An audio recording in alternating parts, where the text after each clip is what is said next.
नमस्कार. आपल्या सगळ्यांचं पुन्हा एकदा आपल्या यूट्यूब चॅनलवर सहर्ष स्वागत. आपले जे मागील व्हिडिओ होते त्याला आपण सर्वांनी जो काही भरभरून प्रतिसाद दिला त्याबद्दल तुमच्या सगळ्यांचा आभार. आपलं सहकार्य असंच पुढे राहू. येणाऱ्या परीक्षांच्या अनुषंगाने जे आपण ही सिरीज सुरू केलेली आहे चालू घडामोडीची, त्याच्यातीलच एक महत्त्वाचा पुरस्कार की ज्याच्यावरती आयोग प्रश्न दरवर्षी एक तरी विचारत असतो, असा आंतरराष्ट्रीय स्तरावरचा आपल्याला एक महत्त्वाचा पुरस्कार बघायचा आहे. तो आहे बघा नोबेल पुरस्कार. कोणता आहे? नोबेल पुरस्कार. आता या पुरस्कारावरती मागच्या काही वर्षातल्या ज्या परीक्षा झालेल्या आहेत त्या परीक्षांमध्ये आपण पाहिलं तर एक हा प्रश्न नोबेल पुरस्कारानं असतो, कारण जागतिक स्तरावरचा हा खूप मानाचा पुरस्कार आहे. आता या पुरस्काराची सुरुवातीला आपण प्राथमिक माहिती घेणार आहोत.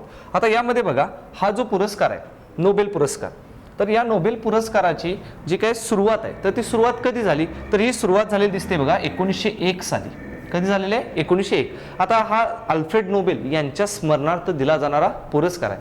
ज्या अल्फ्रेड नोबेलनी डायनामाइटचा शोध लावला होता त्यांच्या मृत्यू पश्चात त्यांनी असं लिहून ठेवलं होतं की माझ्या नावाने हा पुरस्कार द्या. आणि हा पुरस्कार मग तो द्यायला सुरू कधी झाला होता, तर 1901 साली हा पुरस्कार सुरू झाला. आणि हा पुरस्कार देतो कोण? जी संस्था हा पुरस्कार देते त्या संस्थेचं नाव आहे बघा royal Swedish academy of science. कोणती संस्था आहे? Royal Swedish academy of science ही जी संस्था आहे, तर ही संस्था हा पुरस्कार देत असलेली आपल्याला दिसून येते. आता या पुरस्काराबद्दल जर आपण स्वरूप विचारात घेतलं तर या पुरस्काराचं स्वरूप आहे बघा 10 दशलक्ष स्वीडिश क्रोनर जे काय आहेत तर ते विजेत्याला दिले जातात. सोबत जे काही सोन्याचं पदक आहे तेही दिलं जातं. आता हा पुरस्कार ज्यावेळी देण्याची सुरुवात झाली त्यावेळी त्याचे प्रकार होते बघा 5. किती प्रकारात दिला जात होता? 5. आता हे 5 प्रकार कोणते होते? रसायनशास्त्र, वैद्यशास्त्र, भौतिकशास्त्र, साहित्य, शांतता, या 5 प्रकारात तो सुरुवातीला द्यायला सुरू झाला होता. पण त्याच्यानंतर अर्थशास्त्र या विषयाचं देखील नोबेल हे सुरू झालेलं आहे. आता अर्थशास्त्राचं नोबेल 1969 साली पहिल्यांदा देण्यात आलं होतं, कारण त्या स्वीडनची जी मध्यवर्ती बँक होती त्या बँकेच्या स्थापनेला काही वर्ष पूर्ण झाली. त्या वर्षांमुळे हा पुरस्कार 1969ला द्यायला सुरू झाला. म्हणजे अगोदर 5 प्रकारात तो देत होते. एक म्हणजे भौतिकशास्त्र असेल, दुसरं रसायनशास्त्र असेल, त्याच्यानंतर वैद्यशास्त्र असेल, शांतता आणि साहित्य हे यापूर्वी दिले जात. आणि त्याच्यानंतर आणखीन कोणतं क्षेत्र त्यामध्ये समाविष्ट झालेलं आहे, तर ते आहे अर्थशास्त्र. म्हणजे सध्या नोबेल पुरस्कार किती प्रकार देतात, तर तो 6 प्रकार दिला जातो. कालांतरानं कोणतं नोबेल सुरू झालेलं आहे? अर्थशास्त्राचं नोबेल सुरू झालेलं दिसतं. आता याचं वितरण जर आपण पाहिलं तर ते 10 डिसेंबर रोजी केलं जातं. कोणत्या दिवशी? 10 डिसेंबरला. नोबेल पुरस्कार घोषित अगोदर होतो ऑक्टोबर महिन्यामध्ये, त्याचे जे काही अनाऊन्सिंग आहे ते होतं, पण प्रत्यक्षरित्या त्याचं वितरण कधी होतं, तर ते 10 डिसेंबरला झालं दिसतं. 10 डिसेंबर हा अल्फ्रेड नोबेल यांची पुण्यतिथी आहे, त्या दिवशी म्हणून हा दिला जातो.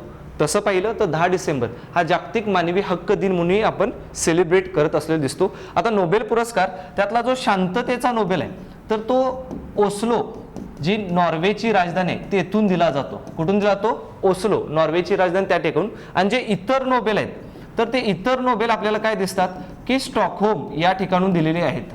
कुठून? स्टॉकहोम या ठिकाणी, स्वीडनची राजधानी, तिथून हे पुरस्कारांचं वितरण होतं. आता या पुरस्काराचे पहिले भारतीय विजेते जर आपण पाहायचं झालं तर याचे पहिले भारतीय विजेते होते रवींद्रनाथ टागोर. कोण होते? आपले भारतीय रवींद्रनाथ टागोर. 1913 मध्ये साहित्याचं नोबेल त्यांना देण्यात आलेलं होतं. कोणतं नोबेल देण्यात आलं होतं? साहित्य क्षेत्रात नोबेल. त्याच्यानंतर आणखीन बऱ्याच भारतीयांना मिळालं. मदर तेरेसा असतील, कैलास सत्यार्थी असतील, किंवा आपण इकॉनॉमिस्ट अमर्त्य सेन ज्यांना 1998ला पहिल्यांदा भारतातल्या अर्थतज्ञांना नोबेल मिळालेला आहे, किंवा अलीकडं 2019 मध्ये अभिजित बॅनर्जी यांना अर्थशास्त्राचं नोबेल मिळालं. असे काही भारतीय विजेते आहेत. आता हा जो नोबेल आहे त्याचं सगळ्यात तरुण विजेते म्हणजे कोण आहे, तर ती विजेते आहे बघा सर्वात तरुण, तिचं नाव आहे मलाला युसुफजाई. कोण आहे? मलाला युसुफजाई, जिला वयाच्या 17व्या वर्षी शांततेचं नोबेल मिळालं होतं. वयाच्या कितव्या वर्षी? 17व्या वर्षी तिला शांततेचं नोबेल मिळालं होतं. 2014 साली मलाला आणि आपल्या भारताचे कैलास सत्यार्थी ज्यांनी बचपन बचाव आंदोलन सुरू केलं होतं, या दोघांना 2014ला शांततेचं नोबेल मिळालं. त्यावेळी मलाला ही अवघ्या 17 वर्षाची होती आणि तिला 17व्या वर्षी नोबेल मिळाल्यामुळे ती आत्तापर्यंतची सगळ्यात तरुण विजेते. तर सर्वात वयोवृद्ध जर आपण पाहायचं झालं तर सर्वात वयोवृद्ध विजेते कोण आहेत, तर त्यांचं नाव आहे जॉन गुड इनफ. काय नाव आहे त्यांचं? John good enough. 97व्या वर्षी त्यांना रसायनशास्त्रातलं नोबेल मिळालं होतं. कितव्या वर्षी? 97व्या वर्षी. तसे जॉन गुड इनफ हे सगळ्यात वयोवृद्ध विजेते असलेले दिसतात. आता हा नोबेल आहे, याची काही वैशिष्ट्य आहेत. जसं नोबेल हा मरणोत्तर दिला जात नाही. नोबेल काय केलं जात नाही, मरणोत्तर दिला जात नाही. आणि नोबेल एखाद्या क्षेत्रातला नोबेल द्यायचा असेल तर तो जास्तीत जास्त 3 व्यक्तींना दिला जातो. जास्तीत जास्त किती व्यक्तींना, 300 व्यक्तींना. म्हणजे उदाहरणार्थ आपण म्हणू रसायनशास्त्राचा नोबेल. जर एखाद्या वर्षी रसायनशास्त्राचा नोबेल द्यायचा असेल तर ते किती लोकांना, जास्तीत जास्त 3 लोकांना, 3 पेक्षा जास्त लोकांना नोबेल दिला जात नाही. हे या पुरस्काराच्या प्राथमिक बाबी झाल्या. आता याच्यानंतर आपल्याला बघायचं आहे की 2022 मध्ये हे जे नोबेल पुरस्कार आहेत ते कोणाकोणाला देण्यात आलेले आहेत. आता त्यामध्ये जे महत्त्वाचे 6 प्रकार आहेत तर त्या 6 प्रकारामधले एका सिक्वेन्सनं आपण काही प्रकार बघणार आहोत. ज्यांना आपण पहिल्यांदा प्रायोरिटी देते त्यांच्यावरती आयोगानं सातत्यानं प्रश्न विचारलेले आहेत. आणि अशाच नोबेल पुरस्कारांना आपण सुरुवातीला लक्षात घ्यायचं आहे. ज्यामध्ये पहिलं नोबेल आपण बघू शांततेचं. कोणतं नोबेल आहे, शांततेचं. 2022 मध्ये शांततेचं नोबेल 3 म्हणजे त्याच्यामध्ये 2 संस्था आहेत आणि 1 व्यक्ती आहे, अशा तिघांना ते देण्यात आलेलं आहे. त्यामध्ये कोण आहेत तर शांततेच्या नोबेलमध्ये पहिलं नाव आहे ॲलेस बियालत्स्की. काय नाव आहे त्यांचं, ॲलेस बियालत्स्की, जे बेलारुसचे आहेत. तर त्यांना शांततेचं नोबेल मिळालेलं आहे, जे मानवी हक्कासाठी काम करणार आहेत. दुसरी एक संस्था आहे शांततेचं नोबेल मिळालेली, ती आहे मेमोरियल संघटना. कोणती संघटना आहे, मेमोरियल संघटना. आता ही संघटना रशिया या देशामध्ये काम करते. 1987 मध्ये ती संस्था स्थापन झाली आणि मानवी हक्काबाबत ती काम करणारी एक प्रमुख संस्था आहे. आणि आणखीन एक संस्था आहे, तिलाही शांततेचं नोबेल मिळालेलं आहे. ती तिसरी संस्था आहे बघा, तिचं नाव आहे द सिव्हिल लिबर्टीज. त्या संस्थेचं नाव आहे बघा सेंटर फॉर सिव्हिल लिबर्टीज. तिचं नाव काय, सेंटर फॉर सिव्हिल लिबर्टीज. ही जी संस्था आहे तर ती युक्रेनची असलेली आपल्याला दिसते. कोणत्या देशाची, युक्रेनची. त्या संस्थेला देखील मानवी हक्काच्या कार्यासाठी काय करण्यात आलेलं, शांततेचं नोबेल. या 3 संस्था किंवा व्यक्ती यांना का गौरवण्यात आलं तर मानवी हक्कासाठी त्यांनी काम केलेलं आहे म्हणून. हे झाला पहिला नोबेल. याच्यानंतर दुसरा नोबेल बघायचा आहे साहित्याचा.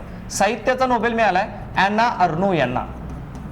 कुणाला मिळालेला आहे, ॲना अर्नो. आता ॲना अर्नो या फ्रेंच लेखिका किंवा फ्रान्सच्या लेखिका आहेत. आतापर्यंत साहित्याचं नोबेल मिळालेल्या त्या 17व्या व्यक्ती किंवा महिला आहेत, 17व्या महिला की ज्यांना साहित्याचं नोबेल मिळालेलं आहे. आणि त्यांना हे नोबेल का दिलं तर बघा, त्यांनी जे व्यक्तिगत स्मरणशक्तीचं मूळ आहे आणि त्यातली जी विसंगती आहे याच्याबद्दल जे काही लिखाण आहे ते लिखाण अत्यंत धैर्यपूर्ण मांडल्याबद्दल त्यांना हा पुरस्कार मिळालेला आहे. आपल्याला त्यांचं नाव विचारण्याची शक्यता सगळ्यात जास्त आहे. किंवा त्यांची कोणकोणती पुस्तकं आहेत ती सुद्धा आयोग विचारू शकतो, ज्याच्यामध्ये एक 2-4 पुस्तकांची नावे आपल्याला माहीत असायला पाहिजे. जसं त्यांचं पहिलं पुस्तक होतं बघा, क्लीन आउट. कोणतं पुस्तक आहे त्यांचं, क्लीन आउट. हे त्यांचं पहिलं पुस्तक खूप महत्त्वाचं आहे. त्याच्यानंतर आणखीन काही पुस्तकं जी त्यांची गाजलेली आहेत, ज्याच्यामध्ये द इयर्स. कोणतं पुस्तक आहे, द इयर्स. त्याच्यानंतर आणखीन एक पुस्तक आहे बघा, त्या पुस्तकाचं नाव आहे अ वुमन स्टोरी. कोणतं आहे, woman story. The frozen woman अशी सुद्धा पुस्तकं आहेत की ही पुस्तकं ॲना अर्नो यांनी लिहिली आहेत, जी खूप प्रसिद्ध पावलेली आहेत. आणि त्यांना साहित्याचं नोबेल 2022चं दिलेलं आहे. त्याच्यानंतर तिसरा भाग पुरस्काराचा आहे तो म्हणजे अर्थशास्त्राचं नोबेल. आता अर्थशास्त्राचं नोबेल तिघांना देण्यात आलेलं आहे. त्या तिघांमध्ये कोण आहेत, एक आहे बघा फिलिप डायबाविग असं त्यांचं नाव आहे, अमेरिकेचे ते अर्थतज्ञ आहेत. दुसरं नाव आहे बघा डग्लस डायमंड. दुसरं नाव काय, डग्लस डायमंड. हे सुद्धा अमेरिकेचेच आहेत. आणि तिसरं जे नाव आहे त्यांचं नाव आहे बेन बर्नांके. काय नाव आहे, बेन बर्नांके.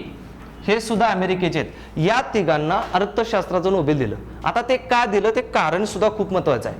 बँका आणि आर्थिक संकट यावर त्यांनी जे संशोधन केलेलं आहे, कशावरती संशोधन केलं आहे, बँका आणि आर्थिक संकट यावरल्या संशोधनासाठी त्यांना हा अर्थशास्त्राचा नोबेल 2022चा देण्यात आलेला आहे. कोणाकोणाला, फिलिप, डग्लस, बेन. तिघही अमेरिकेचे आहेत. त्या तिघांना बँका आणि आर्थिक संकट यावरल्या संशोधनासाठी हा पुरस्कार दिलेला दिसतो. त्याच्यानंतर पुढचा पुरस्कार आहे बघा, तो आहे रसायनशास्त्राचा पुरस्कार. आता रसायनशास्त्राचाही तिघांना देण्यात आलेला आहे. ती 3 लोक कोण आहेत बघा, एक आहे कॅरोलिन बर्टोझी. काय नाव आहे त्यांचं, कॅरोलिन बर्टोझी. आता या अमेरिकेचे आहेत. त्याच्यानंतर दुसरं नाव आहे बघा, ते म्हणजे के शार्पलेस. हे नाव कदाचित आयोग विचारण्याची शक्यता आहे. काय नाव आहे, के शार्पलेस. कारण यांना दुसऱ्यांदा रसायनशास्त्रातलं नोबेल मिळालेलं आहे, दुसऱ्यांदा. आता 2 वेळा असं नोबेल मिळालेले आपल्याला काय दिसतात, तर ते 5वे व्यक्ती आहेत, 2 वेळा नोबेल मिळालेले शार्पलेस. आता हे शार्पलेस आहेत कुठल्या देशाचे? अमेरिकेचे, त्यांना दुसऱ्यांदा मिळालेला आहे. आणि तिसरं नाव आहे मार्टन मेडल्स.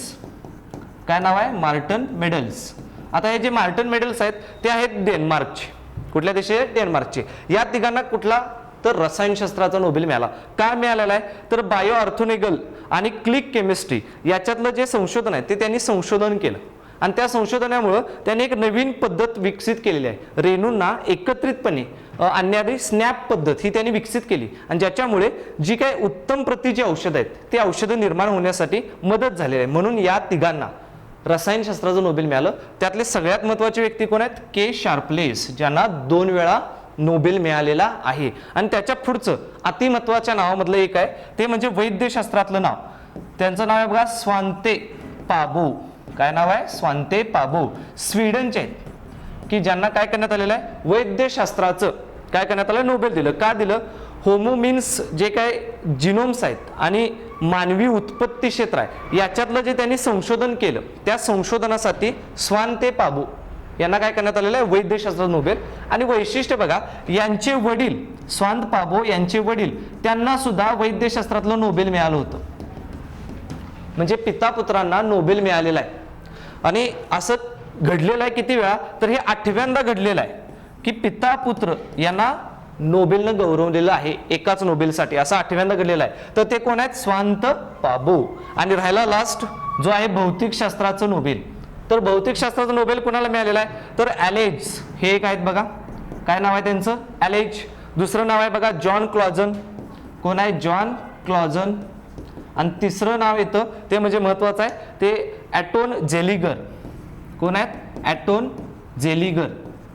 या तिघांना भौतिकशास्त्राचं नोबेल देण्यात आलेलं आहे. आता हे भौतिकशास्त्राचं म्हणजे पुंज माहिती शास्त्र जे आहे, ज्याला क्वांटम इन्फॉर्मेशन जे आहे, तर त्या क्षेत्रातलं जे संशोधन केलेलं आहे, क्वांटम इन्फॉर्मेशन क्षेत्रातलं जे त्यांनी काम केलं, म्हणून या तिघांना भौतिकशास्त्राचं नोबेल दिलेलं आपल्याला दिसून येतं. हे झालेत या वर्षीचे विजेते. जर आपल्याला परीक्षेच्या अनुषंगानं हे जे 6 प्रकारात नोबेल दिलं जातं त्यातले कोणते लक्षात ठेवायचे जर हे विचारलं तर आपल्याला असं दिसेल की तुम्ही पहिला प्रेफरन्स हा शांतता नोबेलला द्या, दुसरा प्रेफरन्स साहित्य नोबेल, त्याच्यानंतर तिसरं अर्थशास्त्राच्या नोबेलवरती तुम्ही भर द्यावा. आणि मग जर आणखीनही तुम्हाला वाटलं की यातला आणखीन एखादा प्रकार मी लक्षात ठेवावा तर तो प्रकार लक्षात ठेवा, तो आहे रसायनशास्त्राचं नोबेल. पहिले हे 4 नोबेल तुम्ही काय करा ते लक्षात ठेवा, त्याचे विजेते आणि कोणत्या कार्यासाठी मिळालं. आणि मग उर्वरित जे वैद्यशास्त्र भौतिकशास्त्राचं नोबेल आहे तेही ठेवलं तर चालेल. आता या पुरस्कारावर आयोगानं यापूर्वी कशा प्रकारे प्रश्न विचारलेले आहेत ते आपण बघणार आहोत, ज्याच्यामुळे आपल्याला आयडिया येईल की आयोग कोणत्या नोबेलवर सातत्यानं प्रश्न विचारतो. आता ते प्रश्न आपण पाहू. बघा, राज्यसेवा पूर्व 2019ला कधी? एकच मिनिट. राज्यसेवा पूर्व 2021 मध्ये म्हणजे रिसेंटली जी झाली त्याच्यामध्ये आयोगाने प्रश्न काय विचारलाय?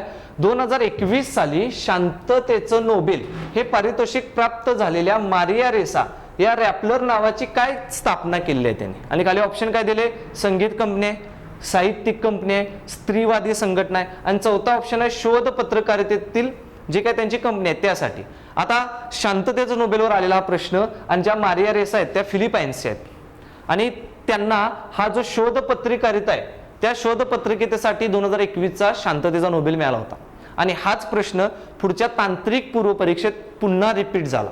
एका वर्षात म्हणजे असं म्हटलं तरी चालेल 6 महिन्याच्या आत एकाच पुरस्कारावर 2 वेळा आयोगाने प्रश्न विचारला. तो प्रश्न हा होता बघा, इसवी सन 2021 मध्ये शांततेचं जे नोबेल मिळालं ते कोणाला देण्यात आलेलं आहे? आणि त्याचं उत्तर होतं बघा मारिया रेसा आणि दिमित्री मोरातो.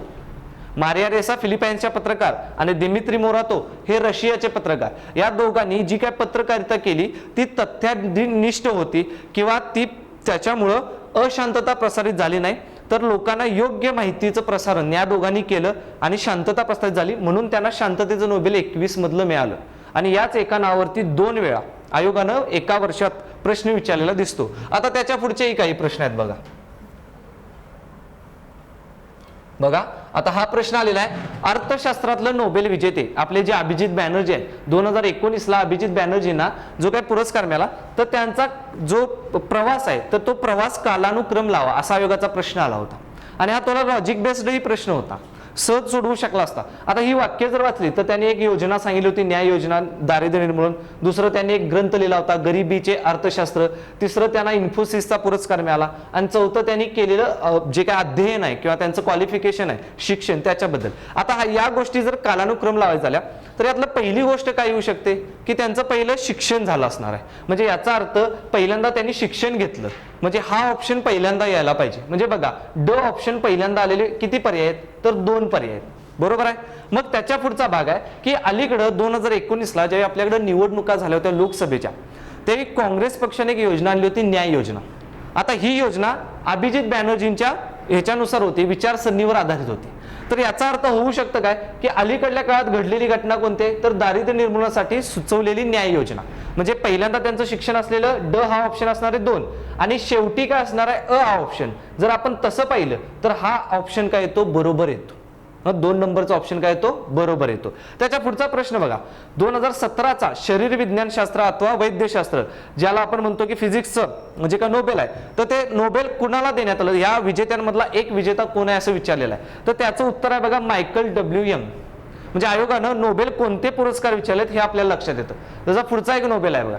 काय प्रश्न आहे, 2018 मध्ये अर्थशास्त्राचं नोबेल खालीलपैकी कोणाला देण्यात आलं की ज्यांनी शाश्वत व दीर्घकालीन आर्थिक विकासासाठी आपलं योगदान दिलेलं आहे. आणि त्याचं उत्तर होतं काय, तर विल्यम नॉर्थर्स आणि पॉल रोमर या दोघांना मिळालं. म्हणजे बघा, एकतर विजेते किंवा त्यांनी केलेलं काम किंवा संशोधन याच्यावरती प्रश्न आहे. आणि आपण मगापासून जे प्रश्न मिळलेत त्यात एकतर शांततेचा नोबेल किंवा अर्थशास्त्राचं नोबेल किंवा रसायनशास्त्राचं, आणि त्या व्यतिरिक्त असू शकतं शांततेचं नोबेल.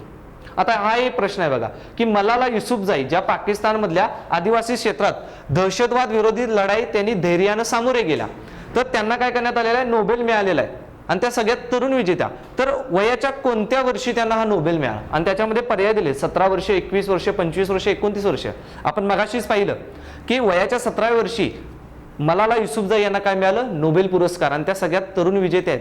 सगळ्यात वृद्ध विजेते कोण आहेत, जॉन गुडइनफ, वयाच्या 97व्या वर्षी त्यांना ते मिळालं होतं. तर सगळ्यात तरुण कोण आहे, मलाला युसुफजाई. तर हे वर्ष सुद्धा आयोगानं राज्यसेवा पूर्व परीक्षेला विचारलेलं आहे. यावरून लक्षात काय येतं, नोबेल पुरस्कार हा किती महत्वाचा आहे आणि त्यातले कोणते प्रकार हे आपण लक्षात ठेवले पाहिजेत हे आपल्याला यावरून दिसून येतं.